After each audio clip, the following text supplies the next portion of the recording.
திருச்செந்தூர் முருகன் கோவிலில் வைகாசி விசாகத் திருவிழா வசந்த திருவிழாவாக வருகிற மே 13ஆம் தேதி தொடங்கி 10 நாள்கள் நடைபெறுகிறது.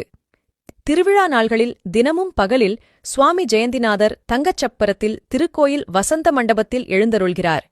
வருகின்ற மே மாதம் 22ஆம் தேதி வைகாசி விசாகத் திருவிழாவை முன்னிட்டு கோயில் நடை அதிகாலை 1 மணிக்கு திறக்கப்பட்டு 1:30 மணிக்கு விஸ்வரூப தரிசனம், 4 மணிக்கு உதய மார்த்தாண்ட அபிஷேகம், காலை 10 மணிக்கு உச்சிகால அபிஷேகம் நடைபெறுகிறது.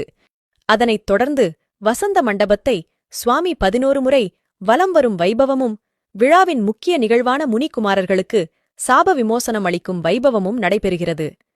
பின்னர் மகா தீபாராதனையாகி கிரிவீதி வலம் வந்து திருக்கோயில் சேர்கிறார்.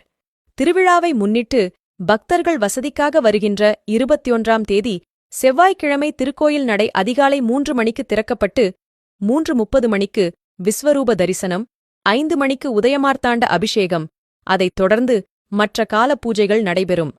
விசாக தினத்தில் அதிகாலை 1 மணிக்கு நடை திறக்கப்படும் என திருக்கோவில் நிர்வாகம் வெளியிட்டுள்ள செய்திக்குறிப்பில் தெரிவிக்கப்பட்டுள்ளது.